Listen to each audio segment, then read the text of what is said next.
Hello everyone, hoy vamos a hacer un vídeo sobre las vocales en las palabras inglesas y sus sonidos, sus diferentes sonidos.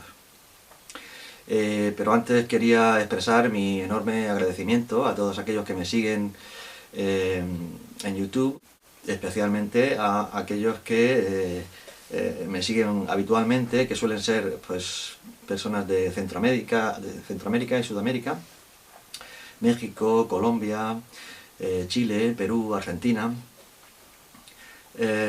y por supuesto también a aquellos que me siguen desde la península ibérica, aquí en Europa. Los comentarios que me habéis enviado desde luego son enormemente gratificantes para mí y me ilusionan mucho y me hacen seguir adelante con estos vídeos. Muchas gracias. Bien, para empezar, habría que decir que los sonidos en español comparados con los del inglés, con respecto a las vocales, pues varían bastante en el sentido de que en el sistema fonético español pues tenemos 5 sonidos básicos: A, E, I, O, U, mientras que en el sistema fonético del inglés pues tenemos hasta 12 sonidos vocálicos. Esto dificulta para los hispanohablantes bastante pues saber cómo se pronuncia cada palabra y qué reglas hay, que hay muy pocas, por cierto, y eso lo dificulta todo. Inglés es un idioma de monosílabos, palabras cortas, de una sola sílaba, sobre todo, en un porcentaje altísimo, como come, go, there, here, this, those, that, etc.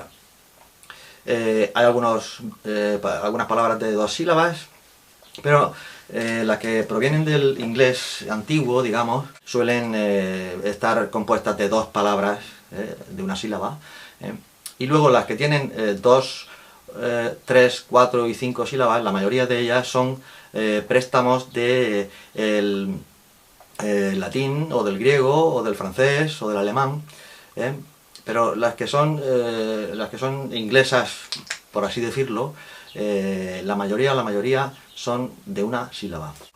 Vamos a suponer que este dibujo de un ángulo es la abertura de la boca. Esta es la boca totalmente abierta, la boca del ser humano. Y en español tendríamos aquí la A, que sería todo esto. Después tendríamos la E. Después tendríamos la I. Después tendríamos la O. Y por último, la más cerrada, la boca más cerrada, sería la U.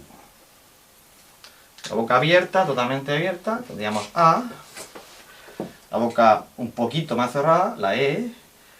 Un poquito más la I. Un poquito más la O. Y un poquito más la U. Bien.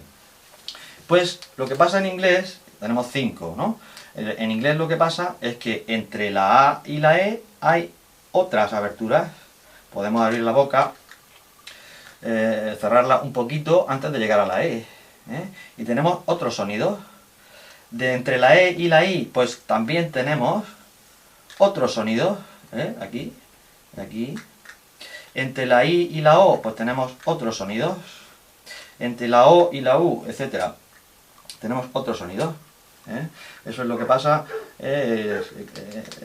hablando de la diferencia entre los sonidos en español, que son básicamente 5, y los sonidos en inglés, que son hasta 12, los sonidos vocálicos.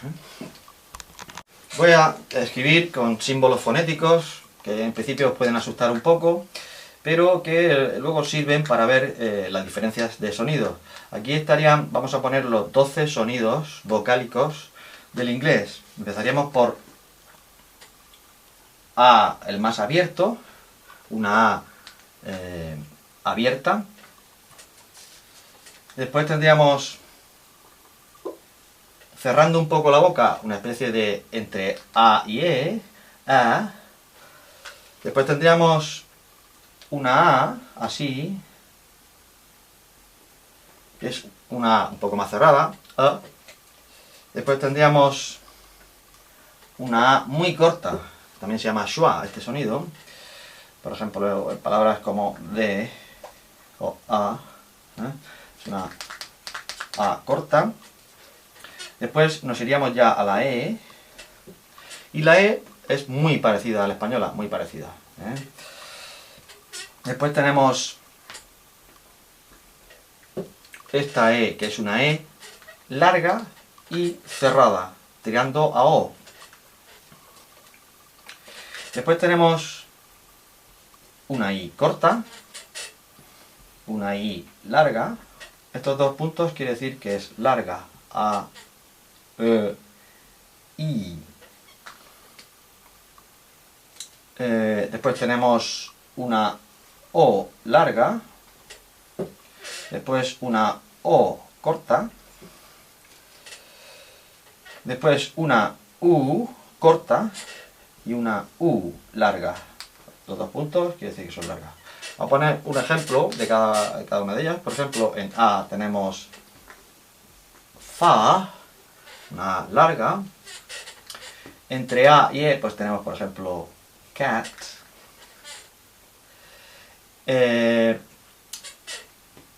Con este tipo de A tenemos, por ejemplo,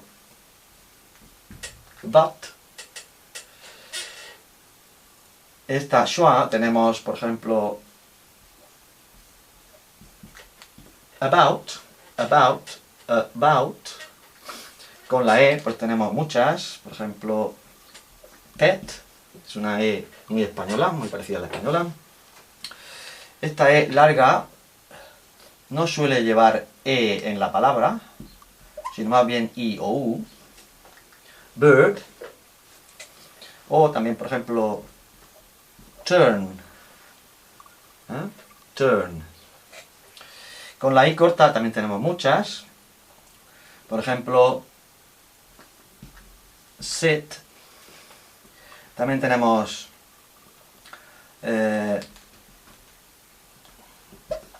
bit. Con la I larga tenemos, por ejemplo,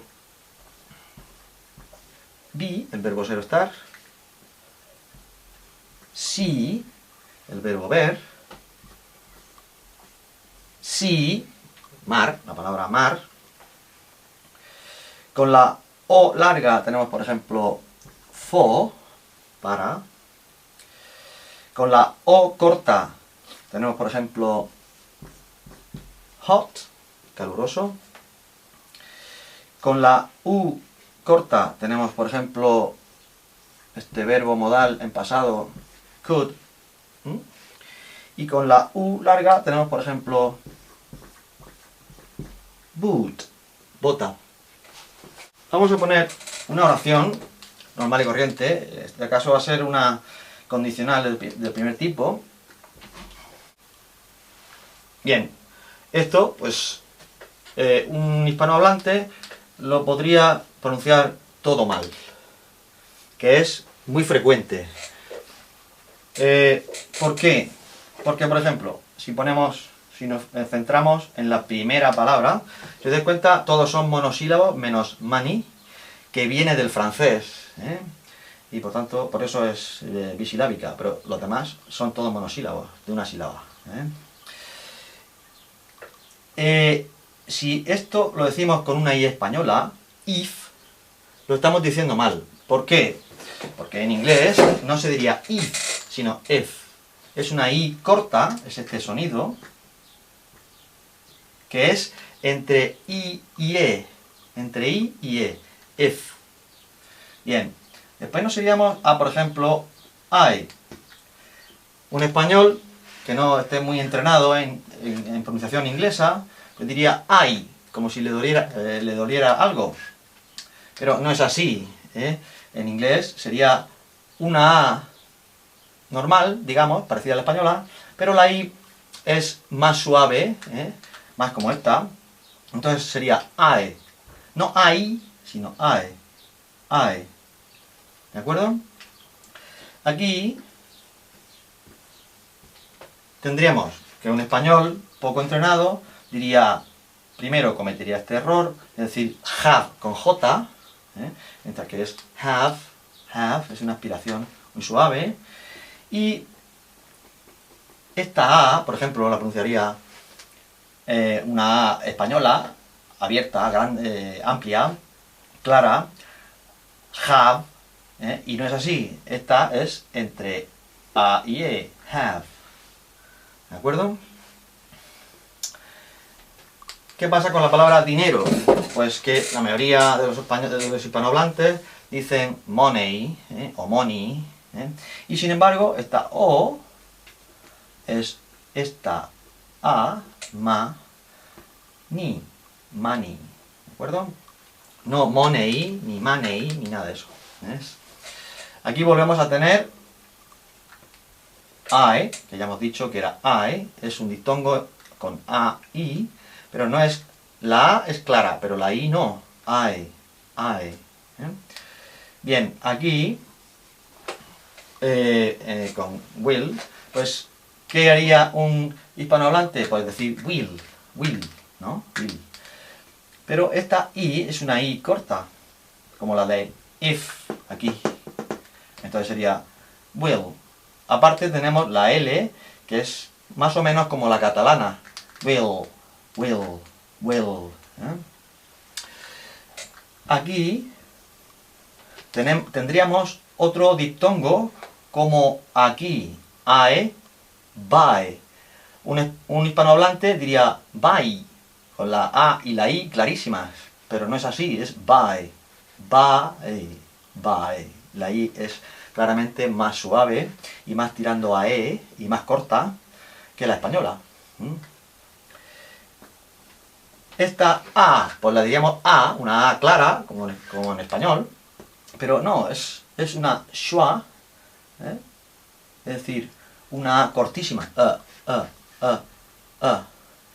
Y por último, en la palabra coche, pues un español diría car o algo así, y se acerca bastante. Esto sería una A larga, pero si nos centramos en el inglés, en la pronunciación del inglés británico, el inglés estándar británico, la R no sonaría, sería car, y la R desaparece. Solo sonaría si otra palabra que viniera después empezara por vocal, pero como palabra aislada sería car, una A larga, abierta y sin R. Bien, esta oración ha sido un ejemplo para que veáis que podemos fallar en todas las palabras de una oración, si no tenemos claro cómo se pronuncian en inglés de verdad. Entonces, ¿cómo se pronuncia la oración entera? Pues, if I have money, I will buy a car.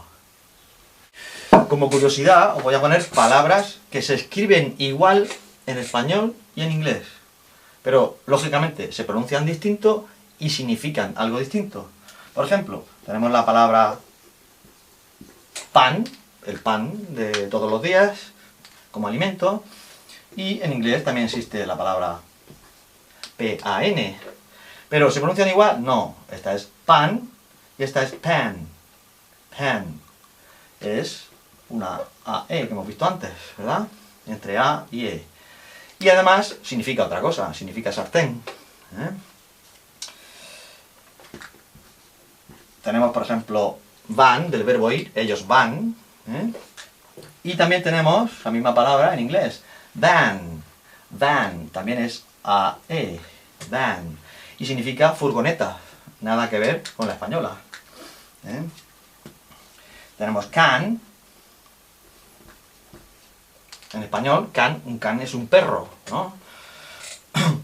En inglés es un verbo, el verbo poder o saber, verbo modal, y se pronuncia can, también entre A y E, ¿verdad? Esta es una A clara, esta es una A entre A y E. Tenemos, por ejemplo, también son, del verbo ser, ellos son, y también tenemos la misma palabra en inglés, pero se pronuncia de otra manera. Sun, esta sería una A, este tipo de A, sun, ¿eh? Y por supuesto no significa, no es del verbo ser, es hijo, ¿eh? Nada que ver. También tenemos sin, en español sin, lo contrario de con o sin, ¿eh? Y en inglés también la tenemos, pero por supuesto no se pronuncia igual. Esto sería una I corta, sen, no sin, sen, ¿eh? Y significa pecado, nada que ver con lo que significa en español.